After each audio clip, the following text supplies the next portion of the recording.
প্রধান উপদেষ্টা ডক্টর মোহাম্মদ ইউনূস বলেছেন, জুলাই গণঅভ্যুত্থান স্মৃতি জাদুঘর ভবিষ্যতের দিশা হিসেবে কাজ করবে। ভবিষ্যতে জাতি দিশেহারা হলে এই জাদুঘরে এসে পথ খুঁজে পাবে। এদিকে সংস্কৃতি উপদেষ্টা মোস্তফা সরওয়ার ফারুকী জানিয়েছেন, জাতীয় নির্বাচনের আগেই জাদুঘরটি সর্বসাধারণের জন্য উন্মুক্ত করে দেওয়া হবে।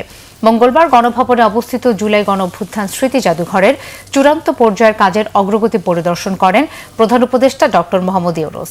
বিকেল ৩টার দিকে জাদুঘরে পৌঁছে তিনি সেখানে সংরক্ষিত ঐতিহাসিক নানা উপকরণ, ছবি, স্মৃতিচিহ্ন ও প্রামাণ্যচিত্র ঘুরে দেখেন। এ সময় তিনি জুলাই অভ্যুত্থানের পটভূমি এবং শেখ হাসিনা সরকারের ১৬ বছর নিয়ে তৈরি প্রদর্শনীও দেখেন।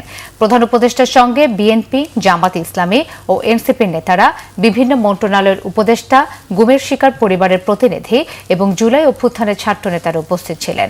জাদুঘরে সংরক্ষণ করা হয়েছে জুলাই অভ্যুত্থানের বিভিন্ন ছবি, স্মারক, গুরুত্বপূর্ণ দলিল, পত্রিকার কাটিং ও অডিও ভিডিও এবং তৎকালীন প্রধানমন্ত্রীর পালিয়ে যাওয়ার দৃশ্য।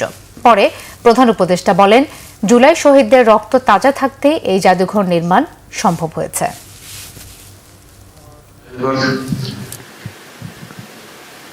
এই দিশাহারা জাতির পথ খুঁজে দেবে, এখানে পথের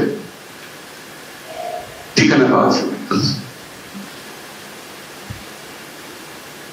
এটি হল এই জাদুঘরের বৈশিষ্ট্য। এটাকে জাদুঘর বলবো কিনা, এটা যখন নতুন নাম হবে কিনা, এটার জন্য সেটা অন্যরা বিবেচনা করবে, কিন্তু এটা অন্যান্য একটা জাদুঘর, যেখানে জাতি পুনঃ নিজেকে আবিষ্কার করবে।